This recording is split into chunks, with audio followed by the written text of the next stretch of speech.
Bonjour Yann Rousseau, comment allez-vous? Bonjour Romain, très bien, merci. Merci de nous accorder quelques minutes pour le Fun Strict pour parler d'immobilier à New York.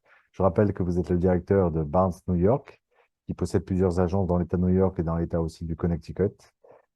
Une en tout cas, dans laquelle vous êtes, je crois, en ce moment. Oui, effectivement, je suis dans notre agence de Larchmont, dans le comté de Westchester. Et nous avons une autre agence en cours d'ouverture à Greenwich, Connecticut. Également, passe d'ouverture dans le New Jersey, probablement Hoboken. Mais notre agence cœur reste bien évidemment Manhattan, proche de Grand Central. Donc l'agence Barnes New York va couvrir trois États. Absolument, comme on dit ici, le Tri-State Area, donc New York, Connecticut, New Jersey, en sachant qu'on a également une présence dans les Hamptons. Parce qu'il y a un bassin d'emploi, un bassin de vie qui est cohérent sur ces trois États, c'est ça? Oui, absolument. Et notre cœur de cible reste malgré tout la population expatriée, population d'investisseurs. Donc notre clientèle francophone travaille très majoritairement à New York City, donc le cœur du système. Mais le réseau de transport fait qu'on peut aisément habiter soit dans le New Jersey, sur la partie côtière, même un petit peu plus loin, ou donc dans les comtés qui sont plus au nord, notamment Westchester, également Rockland. Euh, si on pousse un petit peu, en fait, on arrive directement à la partie limitrophe avec le Connecticut, et qui est aussi très bien desservie pour Manhattan. D'accord. C'est une heure de là où vous êtes, par exemple, c'est une heure en train, c'est ça, de New York? À peine 40 minutes. 40 minutes. Ouais. Ouais, effectivement, il y a une qualité de vie évidemment qui est différente, mais qui est exceptionnelle parce que ce sont des coins qui sont très jolis, où l'immobilier est moins cher. Donc, vous nous disiez que le Connecticut était à 40 minutes, c'est ça, de ce que vous appelez le centre, le cœur, c'est-à-dire Manhattan. Et donc, la qualité de vie là-bas est intéressante, j'imagine. Euh, et puis, enfin, je connais un peu cette région, c'est magnifique. Oui, disons que voilà, ce sont des régions qui sont vraiment très proches de Manhattan et qui permettent d'avoir de grandes surfaces, qui permettent d'avoir du terrain, une maison, donc ce qui est évidemment impossible sur New York City, sur Manhattan, à moins d'avoir des budgets stratosphériques. Et de la même manière, voilà, même sur les parties proches, limitrophes de Brooklyn ou du Queens, c'est nécessairement très onéreux. Alors il est vrai que sur certaines parties de Brooklyn, notamment là où beaucoup de Français francophones sont installés, c'est-à-dire vers Carroll Gardens, on peut commencer à avoir des townhouses avec un petit bout de jardin et un petit peu plus d'espace pour un budget qui reste somme toute raisonnable. Mais bien évidemment, un budget équivalent à partir du moment où on sort de Manhattan et qu'on va soit donc New Jersey, soit Westchester, Connecticut, à moins d'une heure de transport en direct, on se retrouve avec une voilà, belle propriété, quelques centaines de mètres carrés et beaucoup de terrain.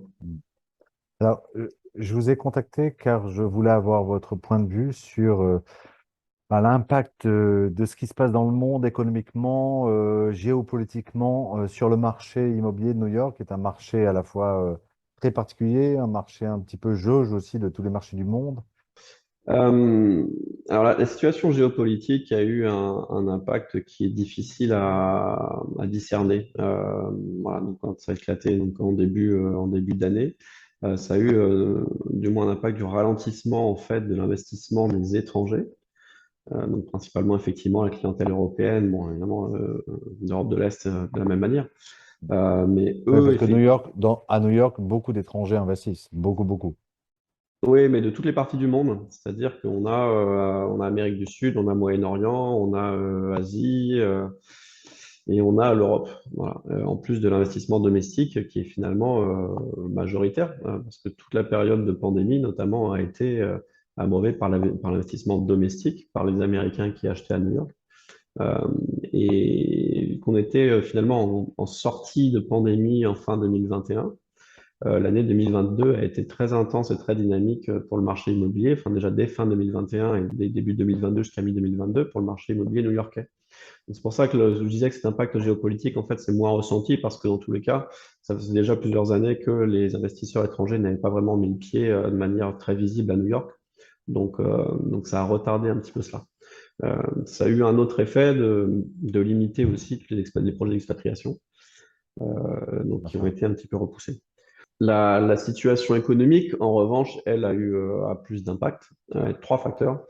Euh, il y a un ralentissement fort, un ralentissement économique fort de l'économie américaine, qui s'apprête potentiellement à passer en récession. En parallèle, une augmentation des taux d'intérêt, donc les emprunts à 30 ans maintenant, en taux fixe, on parle de 7%, ce qui historiquement n'est pas absurde hein, pour les États-Unis, mais évidemment d'un point de vue européen, on trouve ça complètement prohibitif, voire usurier. Et également un renforcement du dollar par rapport à d'autres monnaies, notamment l'euro. Donc, ces trois facteurs qui sont bien évidemment liés, ils ont des effets disparates en fait sur le marché immobilier new-yorkais. À savoir que bah, les investisseurs américains maintenant regardent vers d'autres destinations, notamment l'Europe, pour profiter justement de ce pouvoir d'achat supplémentaire grâce au dollar fort. Que la demande de résidence principale des Américains est en chute, tout simplement parce que les taux d'emprunt maintenant sont tellement élevés, ils ont doublé, hein, Hmm. ils ont doublé dans l'année. Euh, donc ça rend effectivement l'équation financière beaucoup plus complexe pour de nombreux ménages. Et après, bah, le ralentissement de l'économie américaine avec une chute des marchés. Donc c'est pareil, du cash, du moins pas disponible, mais du moins des actifs très liquides bah, qui ont fondu mécaniquement. Et donc ce qui a aussi ralenti les velléités de beaucoup de personnes qui souhaitaient en fait se positionner sur le marché new-yorkais. Alors ça, c'est le point marché, mais alors du coup, est-ce que moi qui suis investisseur, si j'ai des euros, est-ce que c'est intéressant? Comment sont les prix? Est-ce qu'ils sont négociables? Si j'ai des dollars, est-ce que c'est plus intéressant? Sûrement. Euh, et dans quelle mesure aussi est-ce que les prix sont des prix... on est plutôt sur un marché d'acheteurs en ce moment. Ouais, ouais, ouais, très nettement. Très nettement, le marché s'est retourné. On était sur un marché de vendeurs depuis la sortie de la pandémie, donc 2021 et 2022 jusqu'à l'été. Et là, on Un marché s'attendait. d'acheteurs, c'est un marché où l'acheteur a un peu le pouvoir.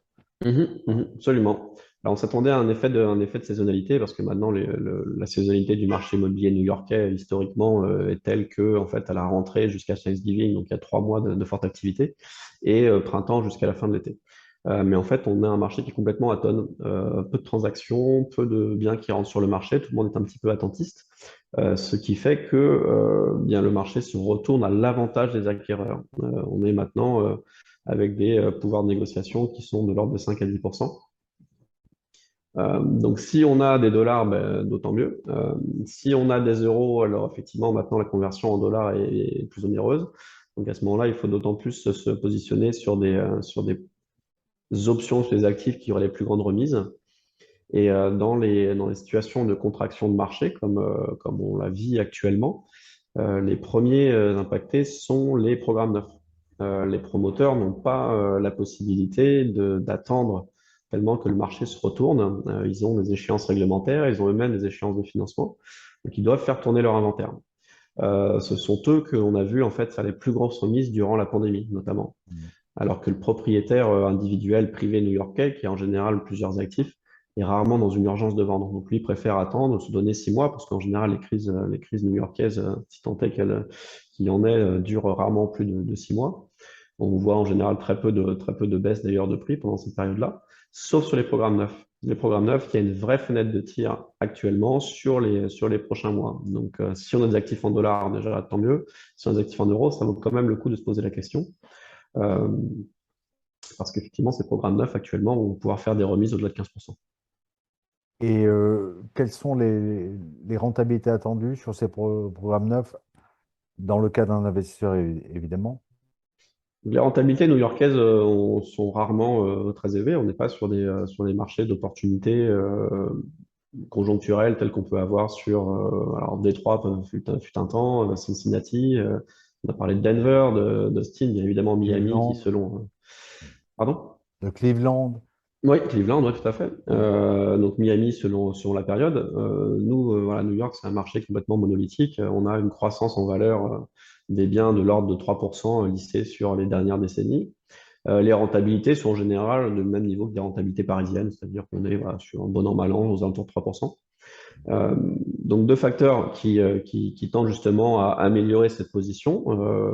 On est grosso modo en train de gagner un point de rentabilité, si je dois caricaturer. Alors c'est dû au fait que les locations ont très fortement augmenté, donc plus de 30% depuis l'année dernière. Et malgré le fait qu'on soit voilà, sorti de la meilleure période pour la location, mais la période pour la location en général, c'est à l'été, parce qu'évidemment, bah, il y a des cycles scolaires, des cycles d'université, des rentrées, ce genre de choses.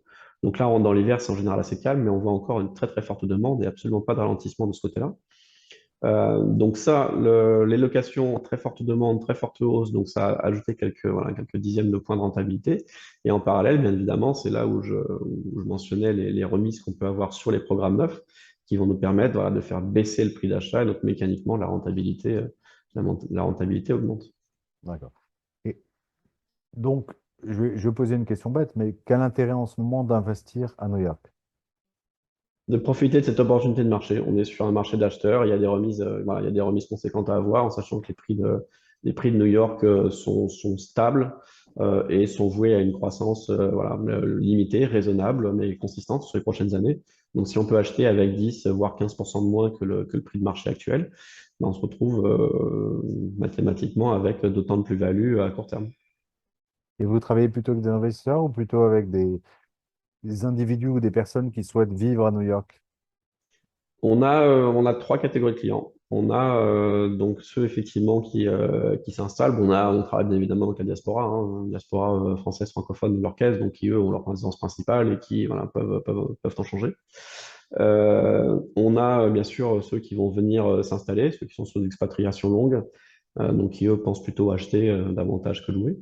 On a après une demande qui n'est pas neutre en termes de pied-à-terre. De plus en plus de nos clients souhaitent avoir un pied-à-terre new-yorkais sans forcément d'ailleurs le louer. Donc, ils vont acheter un bien en général de taille plutôt raisonnable pour pouvoir venir à New York de manière assez régulière.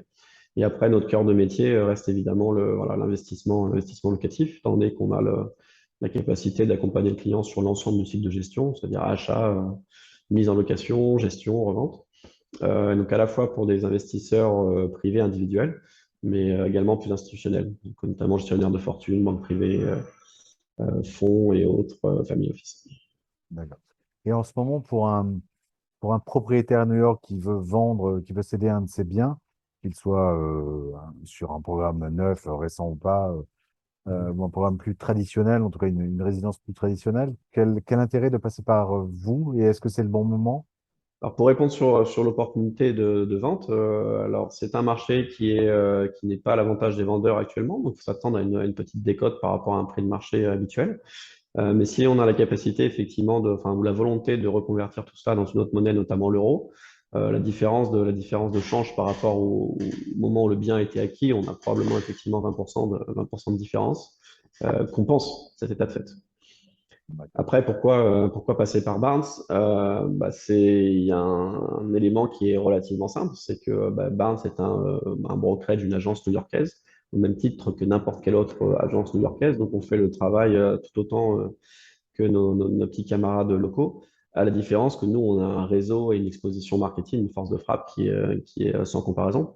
Alors déjà, le fait qu'on soit à la fois New York, mais également Westchester, Connecticut, nous donne accès en fait à des mises en marché qui sont plus étendues, parce que le marché new-yorkais, comme beaucoup de capitales, aime bien se regarder le nombril et va rarement chercher en dehors de New York.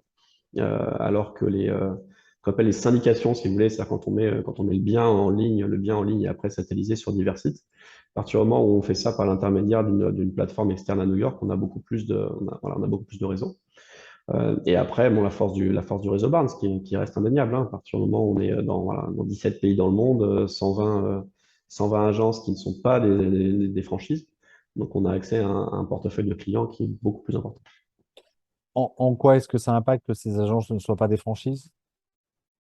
C'est qu'en fait, on travaille tous en fait avec la même coordination. Ce ne sont pas voilà, des entités commerciales complètement indépendantes qui payent juste en fait le droit d'utilisation de la marque et sans coordination entre elles.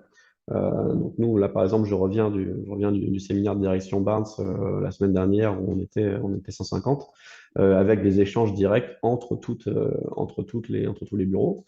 On a des équipes qui nous rejoignent actuellement sur les États-Unis, des équipes venant de Sotheby's et qui nous disent Sotheby's se prétend réseau international, mais le fait d'être franchisé, en fait, on n'a aucune connexion avec les autres bureaux dans le monde. Donc on n'a pas cette dynamique d'échange de clientèle voilà, de promotion de nos mandats tels que vous pouvez l'avoir au sein du réseau Barnes. Donc, si je souhaite vendre mon bien immobilier à New York, je vous appelle et on va dire que d'une façon ou d'une autre, je ne sais pas exactement comment, mon bien peut être acheté par un client de l'agence Barnes au Portugal ou d'une agence parisienne, un client d'une agence parisienne, d'une agence à Saint-Barth, etc. C'est ça que vous voulez dire? Absolument, mais Il y a pour donner cette un exemple, exposition. voilà, parce que Ouais. nous on fait l'exercice de manière inverse, c'est-à-dire que chaque une à deux fois par mois, on envoie un focus sur telle ou telle destination à notre clientèle new-yorkaise, en leur disant, voilà, en ce moment, voilà ce que Barnes Portugal a à offrir, voilà ce que Barnes Miami à offrir, voilà ce que Barnes Como ou Portocerro a offert. Donc c'est vrai que c'est une exposition qui est bien plus grande. Plus voilà, plus après le marketing au sein même du groupe qui représente donc l'ensemble des agences. Donc au-delà de ce que chaque agence va pouvoir faire et relayer localement, le groupe lui a une exposition mondiale qui est sans commune mesure. Et je rappelle que le groupe Barnes est positionné dans l'immobilier de luxe. Alors, qu'est-ce que ça veut dire d'être positionné dans l'immobilier? Ça veut dire que si je souhaite acheter un petit appartement à New York, c'est pas la peine de vous appeler? Non, non, on n'a pas de ticket d'entrée. En fait, on n'a pas de ticket d'entrée, du moins pour Barnes New York. New York en lui-même est un ticket d'entrée. C'est-à-dire qu'essayer de se positionner sur Manhattan ou les parties côtières de Brooklyn ou du Queens avec moins de 500 000 dollars, on n'aura tout simplement pas d'option. Disons que le luxe est automatiquement décidé par la destination en elle-même. Donc au-delà de New York City, comme on l'appelle, si on s'éloigne un petit peu, qu'on va se mettre de côté de l'Hudson sur New Jersey, quand on remonte plus au nord, donc sur les comtés de Westchester, de Rockland, quand on va dans le Connecticut, on peut se retrouver avec des budgets qui sont inférieurs. On sera ravis de vous accompagner sur ces budgets également. Faites-nous un peu rêver quels sont les biens extraordinaires qu'on peut avoir avec l'agence Barnes. Actuellement, ce qu'on a, on fait rêver, sont surtout des produits d'investissement, des immeubles, voilà, des townhouses très luxueux, des immeubles d'appartements très luxueux sur Upper East Side, sur certaines parties très prisées de Brooklyn. Donc on est sur des budgets qui sont passablement élevés, mais qui ont l'intérêt, voilà, pour les investisseurs qui peuvent se le permettre, d'avoir à la fois un produit de rentabilité, un produit locatif, tout en gardant pour eux un magnifique appartement, soit au dernier étage, soit dans le jardin. Et après, on a voilà, sur des programmes neufs ou tout à fait récents, voilà, des appartements, des duplex, voilà, des trois chambres avec des vues au 50, 60e étage panoramique sur l'ensemble de la ville, qui sont effectivement très esthétiques, ouais, très beaux. Et si demain j'investis à New York, quel sera l'après-demain? Est-ce qu'on peut le prévoir? Est-ce qu'on peut le prévoir par rapport au passé? Et quand je dis l'après-demain, c'est dans 5 ans, 10 ans. Bah, c'est assez simple parce que, comme je l'expliquais avant, c'est monolithique ou consistant ou constant, quel que soit le terme qu'on utilise. On regarde la courbe des prix au mètre carré depuis les années 70 et on voit tout simplement une corrélation immédiate de l'ordre de 3 à 4% pour New York, pour New York City. C'est assez simple. Il n'y a pas vraiment de. Alors, il peut y avoir des petites variations temporelles qui durent moins de 6 mois avec des pertes de valeur de moins de 5%. Mais bon, sur le lycée, voilà, à 5 ans, à 10 ans, on sait qu'on sera pour grosso modo au prix actuel, plus entre 15, 20 et 30%, quoi, selon l'année. Alors j'ai une dernière question, Yann. Donc, je souhaite investir à New York. Très bien. Euh, Quels sont les quartiers que vous me recommandez? Ça va dépendre bien évidemment de l'usage qu'on souhaite en faire. Les quartiers les plus recherchés actuellement restent à peu près toujours les mêmes. On parle de Tribeca, de Soho, de West Village, et sur Brooklyn, notamment Dumbo. Après, les quartiers d'opportunité, donc pour les investisseurs qui peuvent être intéressants. Donc le Lower East Side, même s'il a déjà été quand même beaucoup cherché, est toujours d'actualité. Hell's Kitchen est toujours d'actualité.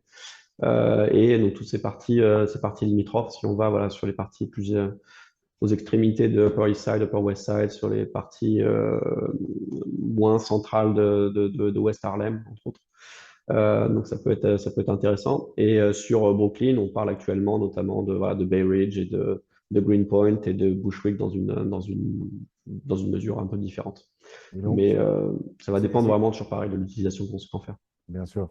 Euh, et justement, sur ces quartiers que vous venez de citer, est-ce que ça pousse, l'immobilier pousse? Est-ce qu'il y a des programmes neufs qui sont en train de monter, qui sont déjà sortis, qui sont à la vente, qui sont en pré-vente?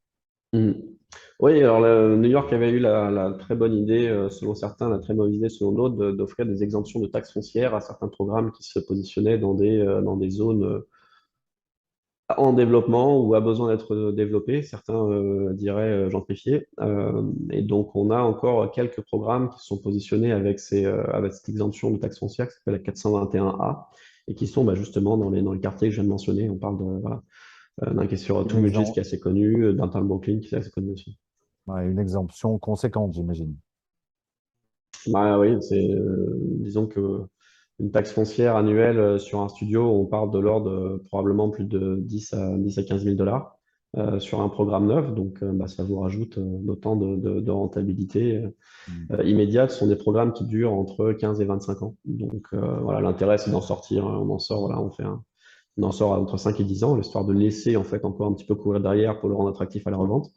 Mais on aura profité vraiment pleinement de ce programme qui a été interrompu du moins dans la forme actuelle. Merci beaucoup, Yann Rousseau. Je rappelle que vous êtes le directeur de Barnes New York, qui couvre le Connecticut aussi, qui couvre bientôt aussi l'État du New Jersey. Bonne chance à cette nouvelle agence que vous allez ouvrir dans l'État du New Jersey. Bonne chance à vous et merci beaucoup pour votre temps et à très bientôt. Avec toujours un grand plaisir, Romain et French District. À très bientôt. Au revoir, Yann.